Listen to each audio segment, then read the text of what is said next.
Welcome to the Gita in Action podcast. My name's Radha, and I'm here with a family of seekers, and we are reading through the Gita. We're just finishing up chapter 3 today, and we are trying to train ourselves to see our lives through the lens of the Gita. That's what we're doing here today. That's what we're doing here every Monday and Thursday at 7:30 a.m. If you want to join us, you can email me at seekersquest108@gmail.com and I will send you the links. So please join us. And also, we have our women's retreat coming up. We're doing that with Rukmini Walker, a Prabhupada disciple. We're going to have some good kirtans, some wonderful association. It's at New Vrindavan, which is in West Virginia. So you fly into the Pittsburgh airport. If anybody wants to come, it's actually filling up. So please come. We're going to make some mala bracelets and what else? We're going to have a sound bath. It's going to be some really nice, connecting, rejuvenating time. So please come and spend time with us. Okay, so today we are going to do our chapter 3 summary review. And we're going to do it a little bit different than we've done the other chapter review. So we're going to try something different today and see how it goes. We're going to kind of go through a lot of the verses, and I'm going to give kind of like the Cliff Notes version of them so we can kind of see how chapter 3 progresses and the little drops of nectar throughout. And then hopefully we'll have time to share some reflections as well. So I was going to ask if you guys wanted to help me read verses today. We're not going to read all of them. I'll like call out a verse and then maybe I'll call in somebody. They can read it. I'll give the Cliff Notes version and then we'll just progress through. And we're skipping several and we're going over several. And in that, hopefully we can kind of see the progression and again, be reminded of some of the nuggets of wisdom that we learned as we have studied chapter 3. I think it's been about 2 months. I think the first day of chapter 3 was the day I went into labor, December 2nd. So with that, if you want to volunteer to read today, maybe just put your hand up and then I'll know to call on you if you want to volunteer to read. And good, Nilde, I see your hand. If you have like the little emoji sign hand, then great. Okay, wonderful. So I will, perfect. I see several of you are putting your hands up. Thank you. This is going to be fun. Okay, so let's start with that. Let's start with text 1. And Mariah, do you want to read text 1 for us? Yeah. Okay. Hold on, there it goes. Arjuna said, O Janardana, O Keshava, why do you want to engage in this ghastly warfare if you think that intelligence is better than fruitive work? Okay, so this is the third question in the Gita. The Gita has 17 questions. This is the third. In Arjuna's head, there just exists the two polarities, right? Either fight or go to the forest of renounce. But Krishna here is going to offer an integrated solution. And he's going to say, work with detachment. So again, on the outside, we're doing our duty, but on the inside, we're detached. And that's where the renouncement comes from. So again, this could look very much the same on the outside, but on the inside, it's vastly different. So let's move to text 3. And Nild, do you want to read text 3 for us?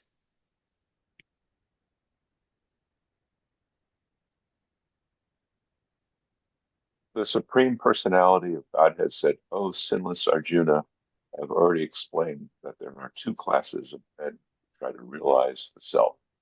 Some are inclined to understand it by empirical, philosophical speculation, and others by devotional service. Thank you. So Arjuna is thinking again, either renunciation or action. Those are the two options. And he's thinking that action would be selfish and renunciation is better. That's kind of where his logic has taken him by the end of the second chapter. Krishna in this chapter is going to elaborate on these two levels of renunciation and action, making them 5 if we remember these, we had a nice big class about these, and we had lots of like examples, like real life examples going through this progression. So we have sinful action, premature renunciation, attached action, mature renunciation, and detached renunciation. Those are the 5 levels that we're gonna that Krishna's gonna kind of expand on and teach us about in this class, ending with the recommendation, or this chapter, ending with the recommendation of detached action. Right? And Arjuna didn't understand the difference between attached work and detached work, because to him, when Krishna told him, in this chapter 2 to be peaceful, he's thinking that's externally. He's thinking, okay, well, if I'm gonna try to be peaceful, then that means I shouldn't fight. When what Krishna's really teaching him, what he's really referring to, is what's happening on the inside. So just to give us kind of a rundown of these chapters or of these verses, and then, like I said, we'll go through them so that we can kind of remember the nuggets. The first couple of texts of this chapter are Arjuna's question. We just talked about Arjuna's question. The text 3 through 8, Krishna is going to talk about how action is better than premature renunciation. Remember, we talked a lot about just running away from our problems and how it's really better to face them. We get more realizations that way, and we get more purification that way. And then in the next section, 9 through 16, Krishna's going to talk about working as a matter of sacrifice. So if you're attached, do your actions, do your duty for the good of everybody, to be a part of the collective harmony of the universe. And then text 17 through 24, he's going to talk about detached action. He's going to describe characteristics of people who are above the system, so to speak. They're not dependent on anything. They're self-realized. So therefore they don't have to, they're above the system. They're detached.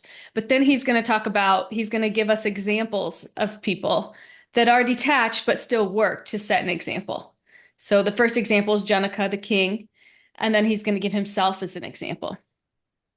And then in the text 25 through 35, he's going to explain how detached action is better than attached action and premature renunciation, and how working with detachment doesn't entangle you.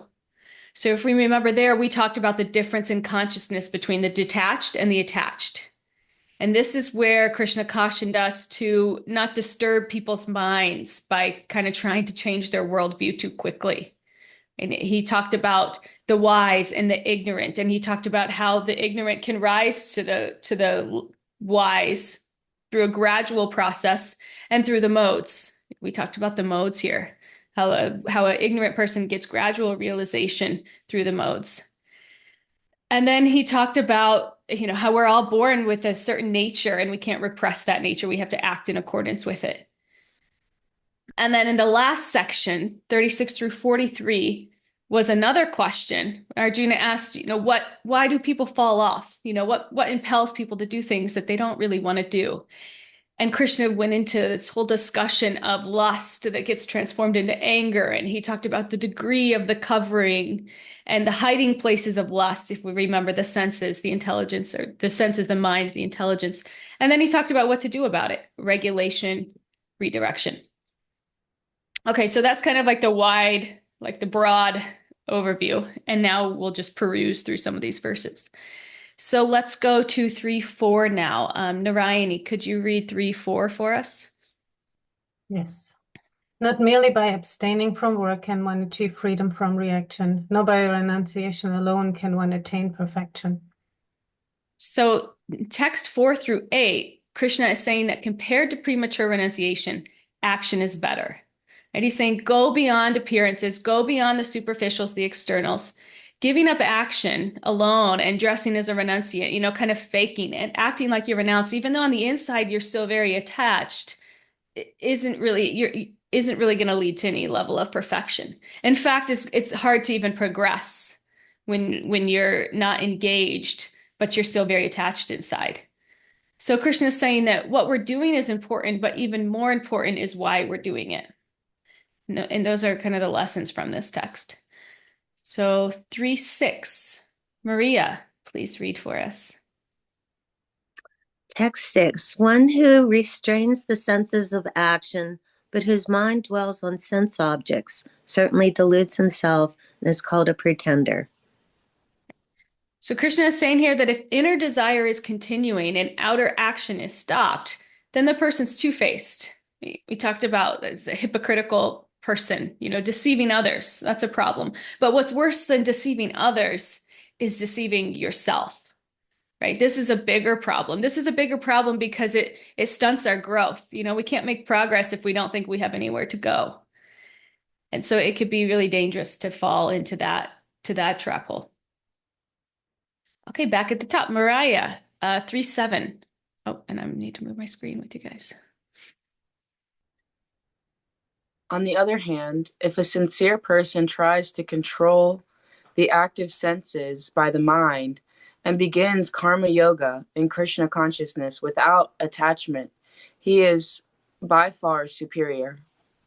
Okay, so this is a contrast being made between a person who has premature renunciation and a person who is doing responsible work with regulated senses. Right? He's saying that's much better. So even if you're attached, engage and regulate your senses.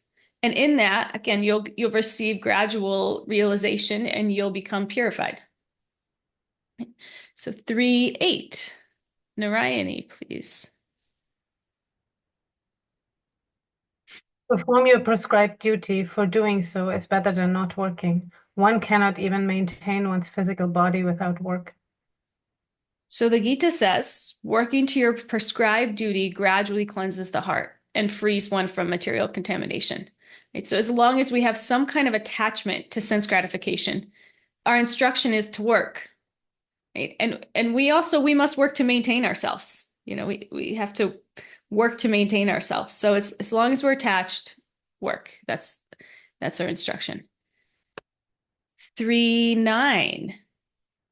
I noticed everybody else put their hands down besides Mariah and Narayani. So I'm just going to go back and forth between you two unless somebody else raises their hand, right? Okay, Mariah, 3-9 for us, please. Work done as a sacrifice for Vishnu has to be performed. Otherwise, work causes bondage in this material world. Therefore, O son of Kunti, perform your prescribed duties for his satisfaction, and in that way, you will always remain free from bondage. Okay, so the overall conclusion from texts 3-8 is work, right? But in that, Arjuna still might be wondering, okay, inaction is not good, but what about work leading to bondage? Isn't that a problem? Do I really want to get involved, like entangled in that if work is leading to bondage? So Krishna's addressing that in this verse. He's saying, yes, work does lead to bondage, except when you work in a mood of sacrifice. So this is the next section we're getting into, 9-16, where we're really going to kind of untangle the definitions of sacrifice. And what we're saying here, sacrifice is working for a higher cause, working for something beyond ourselves, right? When we understand that we're part of a reality bigger than ourselves, and with that reality, we function and we won't be bound. And the example that we gave when we talked about this was like a person who's in the army and who fights, and he's not held responsible for his actions because he's doing it on behalf of the country. So this is where Krishna's starting to introduce the concept of sacrifice. And we're not going to talk through, we're going to jump right to the last verse of this section because this section is very heavy into kind of explaining some of the principles or the specifics. And we're just going to kind of stay focused on this principle of sacrifice for the purposes of understanding the lessons and the flow of the chapter. So we'll move to 16. Lakshmi, so nice to see you. Please read Krishna. 16 for us. Hare Krishna. 16th verse. Okay. All right. My dear Arjuna, one who does not follow in human life the cycle of sacrifice thus established by the Vedas certainly leads a life of sin. Living only for the satisfaction of the senses, such as a person lives in vain. So again, this is the theme of sacrifice that was mentioned earlier. This is the opposite of work hard, play hard. Right? Krishna is saying that if you really want to enjoy the material world, sacrifice is necessary. Because when we live for a purpose bigger than ourselves, serving Krishna and serving others in relationship with God, we find enriched meaning that makes life's problems bearable. Right? That's really like the nectar of life is when when we can do it in a mood of sacrifice. And this is how we live in harmony and contribute to the purpose of benefiting everybody. And this is the section that we started to introduce that gradual climb of how we can approach higher realities, right? As our consciousness evolves. So as our consciousness is evolving, our relationship with higher realities is widening, is deepening. And at the very bottom level, when we have kind of a low level consciousness, we may be approaching a higher reality out of fear. Hopefully they won't trouble me, so let me make them happy so they don't bother me. And then as we evolve a little bit, we may approach more out of desire. And when we're talking about relationship with God, we talked about this being more kind of the karma kanda mindset, kind of like the Amazon Prime transactional relationship. Like, I'll do this so that you give me this. It's very kind of transactional. And now in the section 9 through 16, Krishna introduces this concept of duty, right? This concept of sacrifice. Like, they have given me so much, let me reciprocate by offering some worship or prayer. So this is, again, as our consciousness is evolving, we're able to give more selflessly, And the highest level is love. And that's kind of the bhakti level, which we're going to get into in later chapters. But just to kind of see where we're going as our consciousness expands and how the Gita supports us on this journey, which is also really beautiful. So the first three levels are concerned with the gifts. Love is concerned with the gifter. So it's the highest. The first three levels, fear, desire, duty. It's concerned with what's in this for me. Even though our consciousness is evolving, it's still more of a me-centered mentality. And then as we approach that level of love, we're more selfless. And that's, our North Star. That's where we're trying to get here. Okay, Anita, I saw your hand up. Do you want to read 317? Yes. But for the one who takes pleasure in the self, whose human life is one of self-realization, and who is satisfied in the self only, fully satiated, for him there is no duty. Wonderful. So we're moving into a new section here. We just finished that section on sacrifice and duty. Now we're moving to this section. The next three verses are going to describe the characteristics of people who don't have to perform their duty because they're above the system. Right? Their consciousness is already there. They're not dependent on anyone. They're self-realized. They're only living for God, right? They're not escaping their duties, but they've grown to the point of being above and beyond. So 318. And let's go back with Narayani. Did you say 18? Yeah. A self-realized man has no purpose to fulfill in the discharge of his prescribed duties, nor has he any reason not to perform such work, nor has he any need to depend on any other living being. So this is the second kind of person who is immune from having to perform duty. Again, it's someone who's not dependent on anyone. The first was self-realized. Now the second is someone who's not dependent on anyone. And the idea is that they're not taking anything from this world. They have no obligation to give anything back from this world. They're fully surrendered. They're fully just relying on God. Though such people are actually on their own, they can actually still act meaningfully. So on their own, meaning they're not dependent on society to fulfill their needs. They're solely dependent on God. So they're not entangled in this, like, you do this for me, do this for you. They're surrendered. So in that, he's saying, even though they're renounced, even though they don't need anything, they can still act meaningfully. And 319, Nild.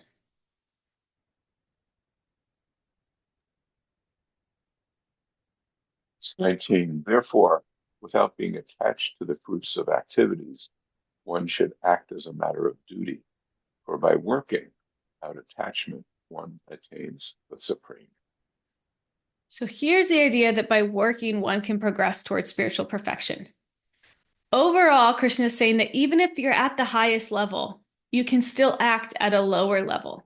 So even if you renounce the world, better to act in the world and set an example. And that's what's going to bring us to the next 3 verses in the next section is even if, so Krishna kind of took us there. If we were at this place of sacrifice, and then he takes us to this place of detached action by showing us, by telling us the characteristics of a person who is detached, who's actually detached. You know, a lot of us think that we're detached or renounced, but when we read this description, we realize how far we have to come, which is good because we learn where we actually are, right? And in that, you know, Krishna's saying, okay, these are people that are actually renounced. If you're at that level, work to set an example. And now I'm going to give you some examples of people that have done that and done it well. So 320. 320, Mariah, please. Kings such as Janaka attained perfection solely by performance of prescribed duties. Therefore, just for the sake of educating the people in general, you should perform your work. So here, Krishna, he's again addressing Arjuna at multiple levels, right? In the last section, Krishna talked about working as a sacrifice to preserve the cosmic order, right? Now he's saying that if you're above this at the level of mature renunciation, even if you're at that level, you can work to set an example. Because if you're renounced and you go out to the forest, people that aren't really on that same level will see that, will see you doing that, and they'll think, oh, okay, that's an option for me as a Kshatriya, right? And a Kshatriya is like the protector of society. So then if all the Kshatriyas are doing that, then nobody's there to protect the society. And also, those people aren't really renounced. You know, they may think that they are, but they're not really. And in that, their progress is also impeded. So it's really not good for society at large. That's kind of the point here. So now Krishna's going to talk about people that have done this to set an example. In this verse, he did that. In the next verse, he'll talk about the principle. And then in 3 verses after that, he'll use himself. He'll talk about his own example of how he's renounced. You know, he's not entangled. He doesn't need anything from us, but yet he's still doing his duty. Okay, Mariah, 321, please. Whatever action a great man performs, common men follow, and whatever standards he sets by exemplary acts, all the world pursues.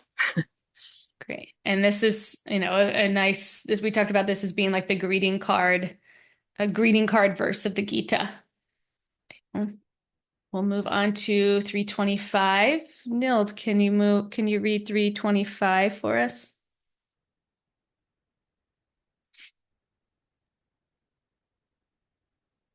The ignorant perform their Yeah. duties, attachment to the results. The learned may similarly act, but without attachment, for the sake of leading people on the right path. Okay, so now we're starting to move to a new section, another section. Arjuna's leading question is whether he should fight or not. And Krishna's talked about it at various levels. And now he's moving to a level of specific concern for Arjuna. First he talked about premature renunciation.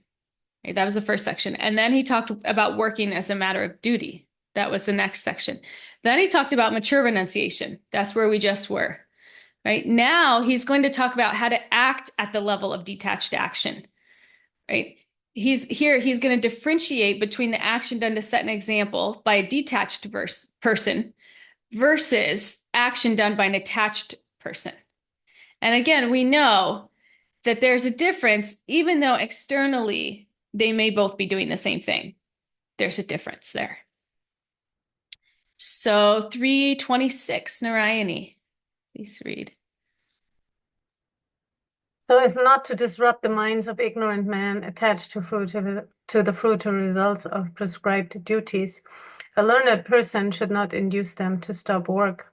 Rather, by working in the spirit of devotion, he should engage them in all sorts of activities for the gradual development of Krishna consciousness.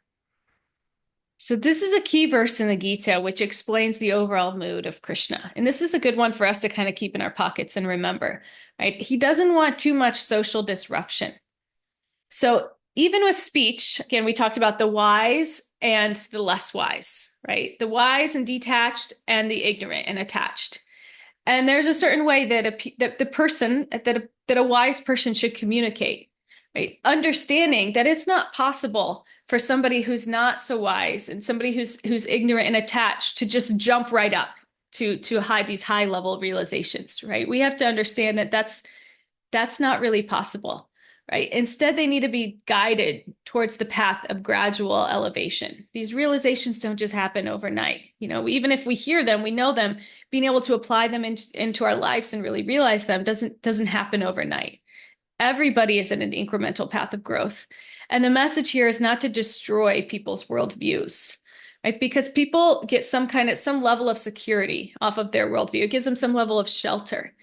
And if we just rip that out from underneath of them, it becomes they can actually make fall down worse. They can make like backwards progress if they don't have that, right? So it's better just to be patient, not disturb people's minds, and let them make gradual elevation as they take the appropriate dosage of medicine, right? And we should understand that. So 327. Lakshmi, would you like to read again? Sure. 27. The spirit soul, bewildered by the influence of false ego, thinks himself the doer of activities that are inactually carried out by the three modes of material nature. So this is a frequently quoted verse from the Gita. Krishna has told Arjuna that it's best to do his duty, right? It's best to fight. And he talks at various levels.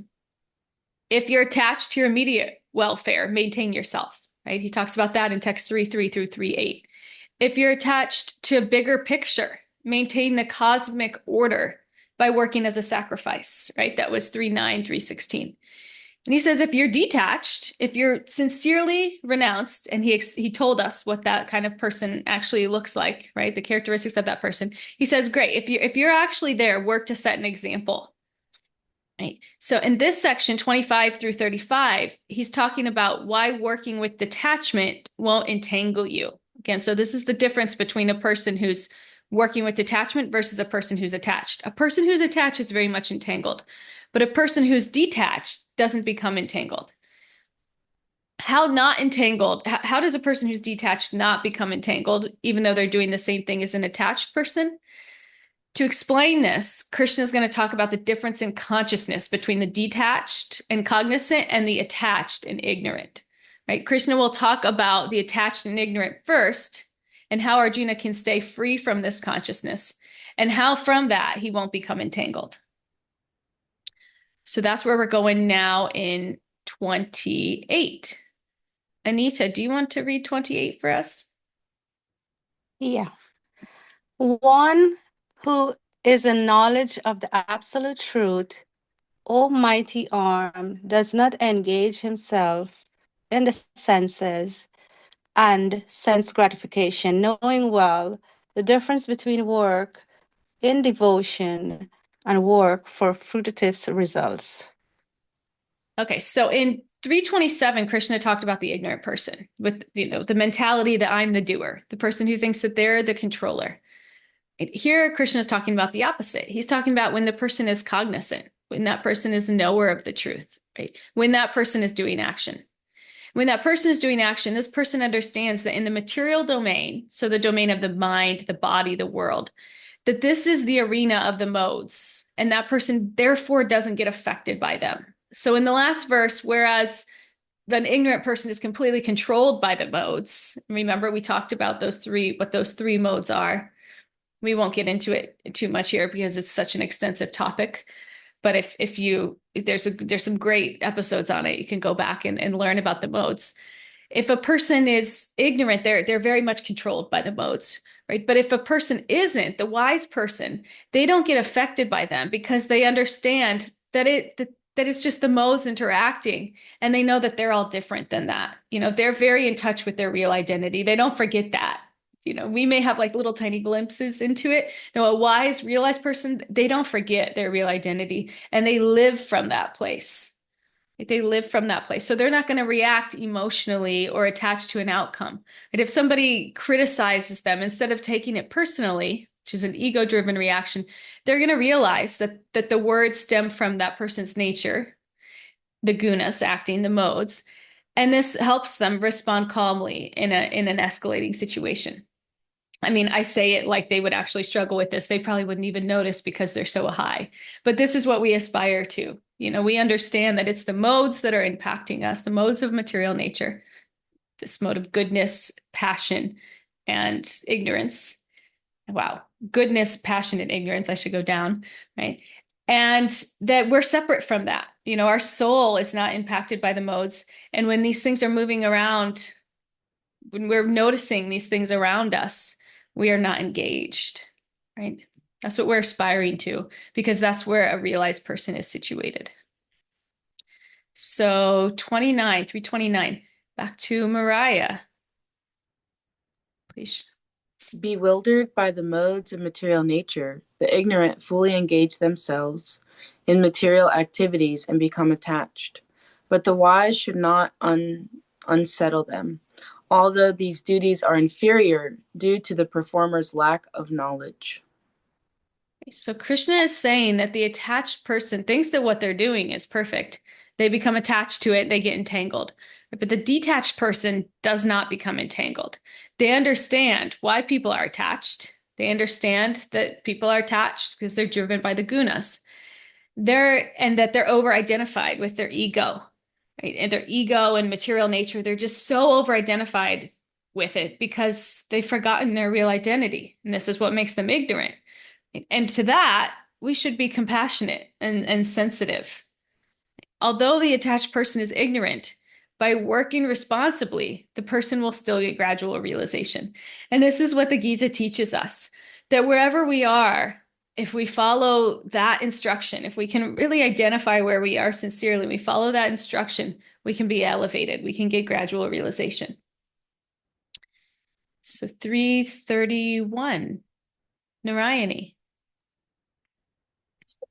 Sorry. Those persons who execute their duties according to my injunctions and who follow this teaching faithfully without envy become free from the bondage of fruitive actions. So in text 17 through 24, Krishna talks about a detached action for setting an example, right? Working in a mood of detachment for setting an example. And then he just talked about how detached action is different from attached action. And he used the modes to demonstrate that, and how we can use the modes to elevate ourselves, right? By identifying where we are and aspiring for this gradual elevation. In these verses, Krishna is just talking about how important it is to accept this message. That's text 31 and 30 and 31. No, 31 and 32. We're going to skip 32 and go to 33. Nil, do you want to read 33 for us? A man or woman of knowledge acts accordingly to their own future. Everyone follows the nature. They have acquired the three modes. What can repression accomplish? Okay.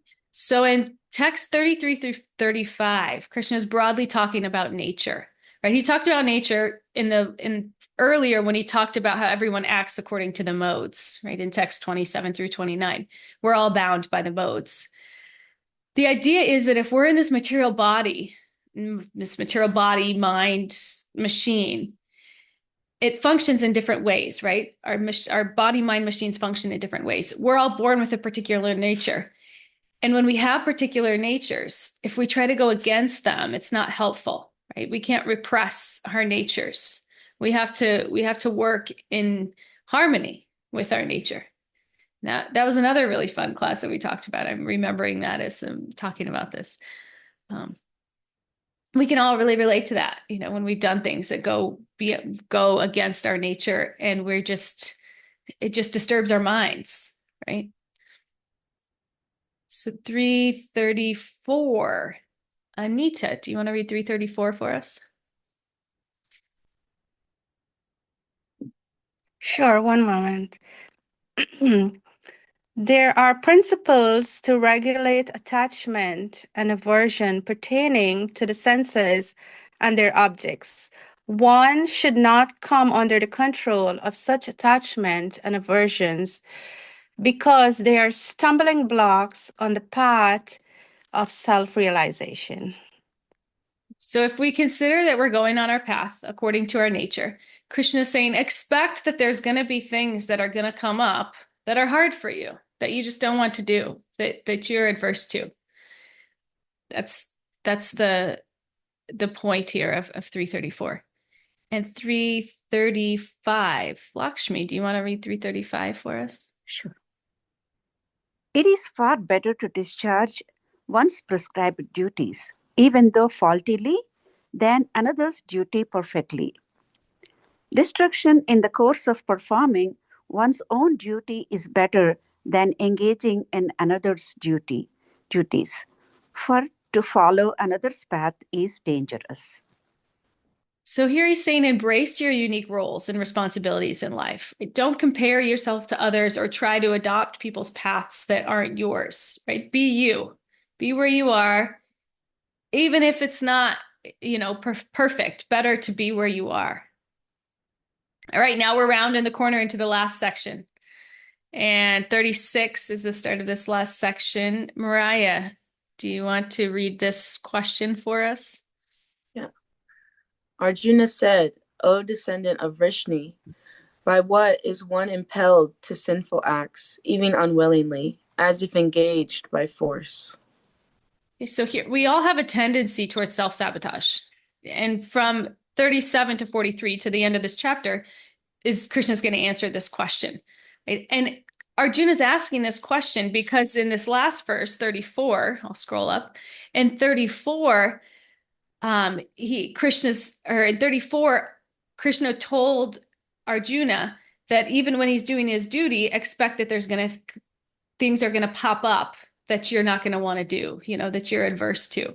And so Arjuna's asking him, okay, so when I'm doing my duty, why are things pulling me away from it so much? Why am I so pulled? Even though I know it's not good for me, why does this happen? I want to be on the path of virtue and righteousness, but I'm pulled in another direction. Why? And here we have the answer to his question. So 37, Narayani, please. The Supreme Personality of Godhead said, it is lust only, O Arjuna, which is born of contact with the material mode of passion and later transformed into wrath, and which is the all-devouring sinful enemy of this world.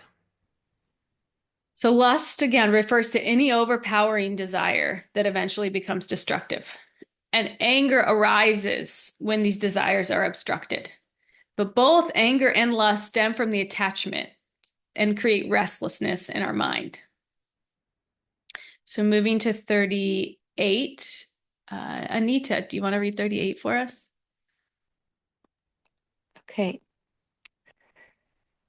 As fire is covered by smoke, as mirror is covered by dust, or as the embryo is covered by the womb, the living entity is similarly covered by degrees of this lust.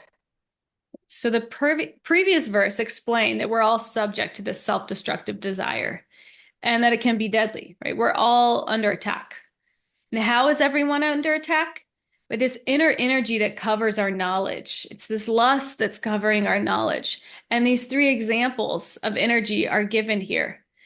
And it's more, if we remember, it's more in terms of the degree of covering created by the desires. So when smoke covers fire, we can kind of wave our hand and it kind of dissipates. Dust on a mirror is a little bit thicker. But a womb covering a child, I mean, that's really thick and that's going to be there for some time. So it's just telling us the different degrees that we can be covered by this material attachment. 340. Lakshmi, do you want to read 340 for us? Sure. The senses, the mind, and the intelligence are the sitting places of this lust.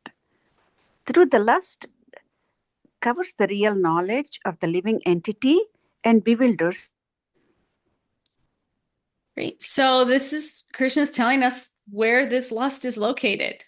He's saying these are the hideouts of the enemy. It's in the senses, the mind, and the intelligence. Look out. This is where it's going to be. When your senses are getting agitated, right? When your mind is conjuring up all of these desires and imaginary ideas, right? And when your intelligence turns into a rationalizing machine, right? When you start to justify things that you know aren't really good for you, you've been taken over by the enemy, right? And if you don't correct soon, you're vulnerable to self-destruction. So he gives us kind of some tools to identify the enemy and what it may look like to us. 341. Nild.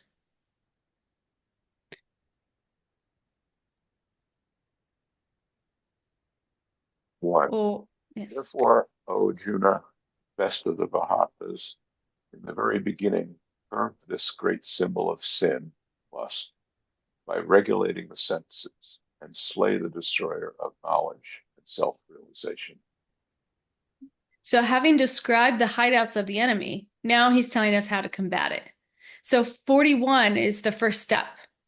And this was a fun one. If we considered that there's a fortress and an enemy is marching towards it, right, the first thing to do is close the gates. Our senses are the gates, they're the outside, they're the grossest, right? First thing to do is close the gates. Don't let them in, right?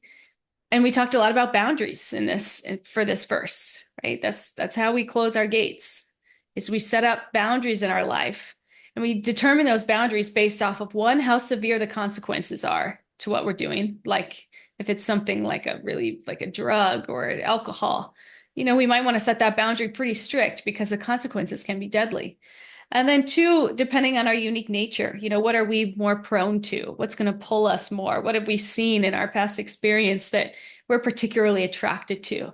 Be mindful of that and set an appropriate boundary. 43, coming home. Mariah, do you want to take us home here? Thus, knowing oneself to be transcendental to the material senses, mind, and intelligence, O mighty armed Arjuna, one should steady the mind by deliberate spiritual intelligence, Krishna consciousness, and thus by spiritual strength conquer this insatiable enemy known as lust. So this is the last verse of this chapter. If we remember that I'm the soul, then we'll remember that we're above all of this. Right? Krishna is saying, use your intelligence to remind yourself that you're the soul. And the intelligence can understand, and at the core of my being, I'm a spiritual being. Right? I need to understand my spirituality, and I need to act in accordance with that.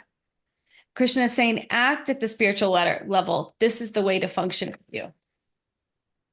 So the answer to Arjuna's question, why am I pulled? The answer is lust turns into anger. And the way to deal with it is regulation, so setting up boundaries, and redirection. Right? Using our intelligence to remember our true identity. Right? And over time, as we're putting more focus on that, some of these other attachments will lessen their grip on us. So that's the chapter. That's the Karma Yoga chapter. The next chapter is chapter 4, and that is transcendental knowledge. That's what that's called. And that one's going to be pretty fun, because in this chapter, Krishna's glorified this knowledge that elevates us from the platform on which we perform duty with attachment to the platform of detached action, right? He talked about it as knowledge that is the power to purify our consciousness from like a mode of passion to go up to the mode of goodness. Now he's saying that this transcendental knowledge can award our intelligence strength to overcome lusty desires. And in the fourth chapter, he's going to glorify it further. So that's where we're going.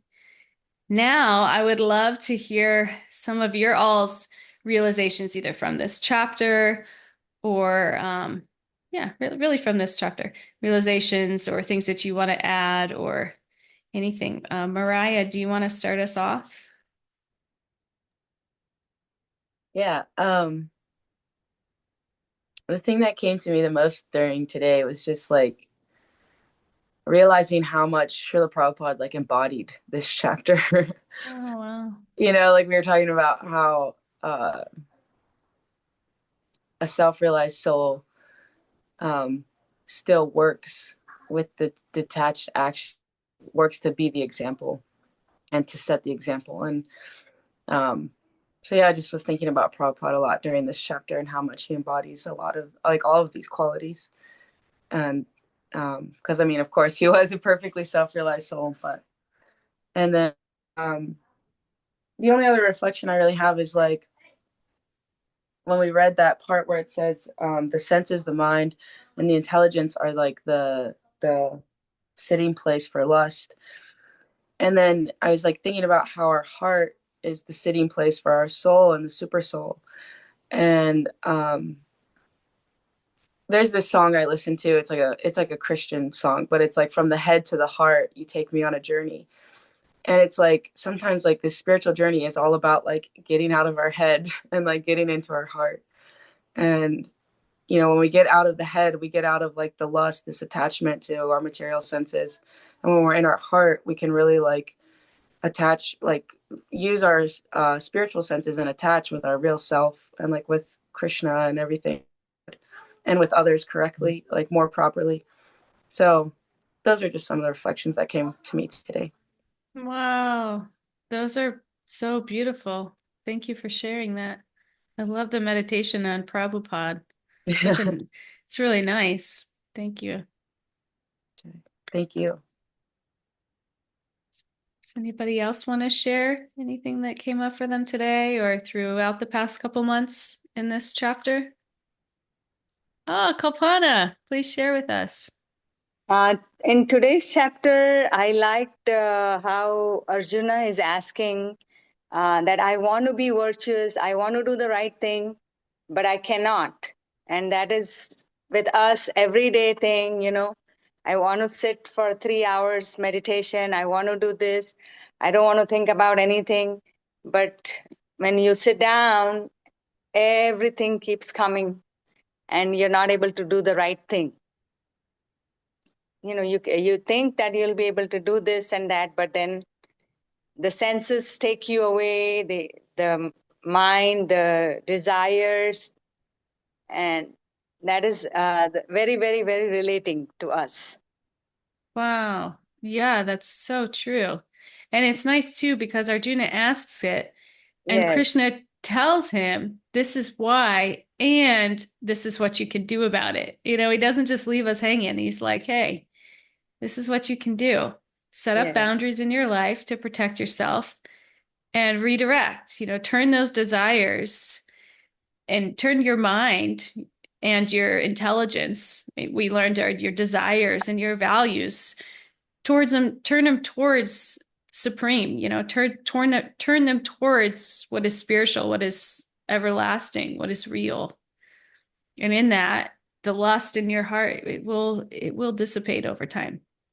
So nice. Thank you. Thank you. Somebody else please share a reflection or is Trevor on? We can always, yeah, Trevor just raised his hand. Trevor, please share with us. So I feel like everyone can agree with Kalpana. I'm not if I'm saying that right. You go to make plans and then your life just gets real busy in the external world. You're trying to make an internal plan, and then the external world, everything shows up at your doorstep while you're trying to engage in meditations that you been trying to do. I can totally agree with that. That's why I love the Gita's lesson so much, because it teaches you to use that creatively, your busyness and your adversity as well, as a part of your meditation. So it's like, we may think like this is the best way, but Krishna knows the best way to get us in a deeper trance and into a deeper samadhi. So whenever we're able to tactically rest and radically act in the right times, then we are engaging in this beautiful harmonious dance. Because there's a lot of stuff in our external world. When we're making our internal progress, our external world goes haywire, and then we got to radically act inside of it. And it doesn't mean that we're losing focus on Krishna. So the meditation is just focused out here sometimes, and that's why I think the lessons lately have been very in coordinates with that knowledge, you know. Yeah. So the more you get in the groove with that dance, the easier it is to just surrender to the flow. Because I think it's a Christian joke that talks about if you don't think God has a sense of humor, then try to make plans and see what happens. Yeah. I like that. Thank you. Yeah, thank you. And while we're doing our duty, you know, we expect to be pulled away.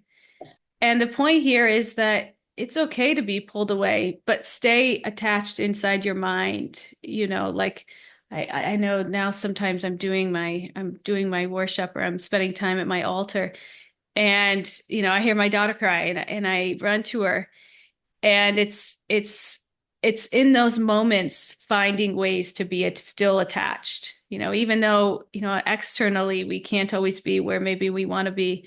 You know, I can try to find ways in your life that whatever you're doing to dedicate it to God. You know, maybe then I do it in my head, which happens sometimes. Or, you know, if you have to spend a lot of time cooking, you know, you're cooking for God. You know, we try to develop that kind of God-centered consciousness, because that's where it is. You know, it's on the inside. It's our consciousness. That's what we're trying to transform here through the craziness of a lot of our lives. Anybody else want to share something?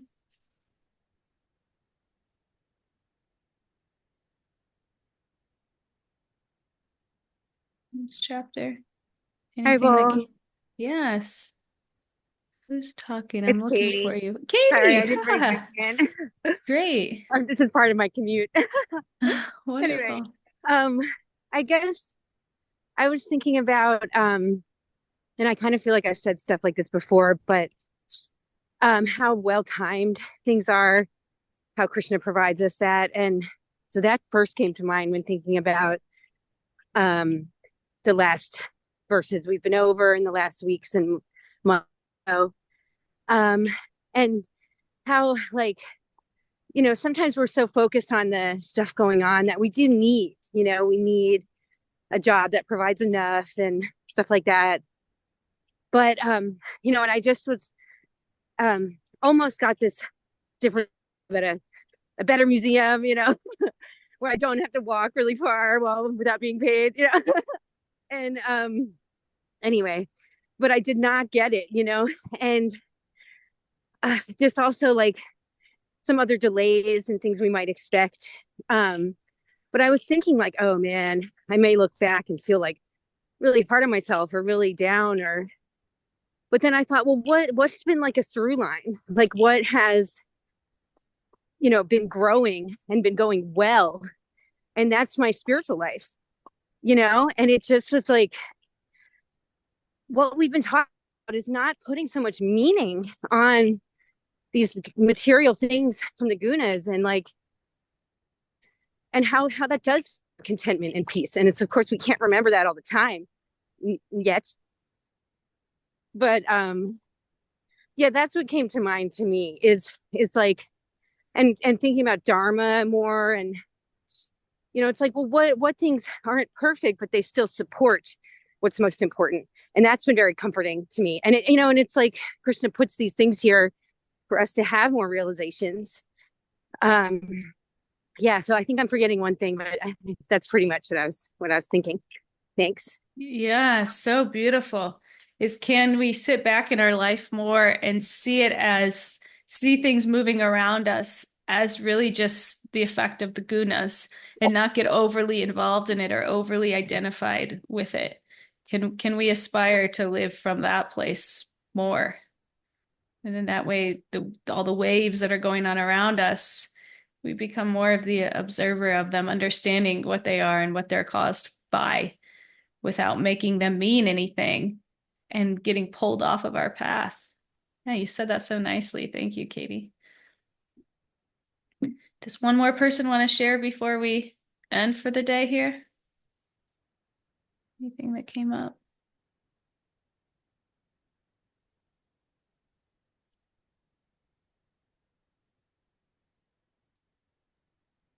Okay, my friends. Well, then I will see you on Monday for the start of chapter 4. Thank you all for your dedication and commitment to this journey. And, we come here twice a week. We try to understand the Gita. We try to understand how our lives may connect with it. And with the goal of, starting to be able to see our lives through the lens of the Gita as we're living it every day, just like this, starting to be able to see the things that are happening around us as the effect of the modes without getting involved, just like that. So thank you all for coming and taking this Thank you. journey. Thank you.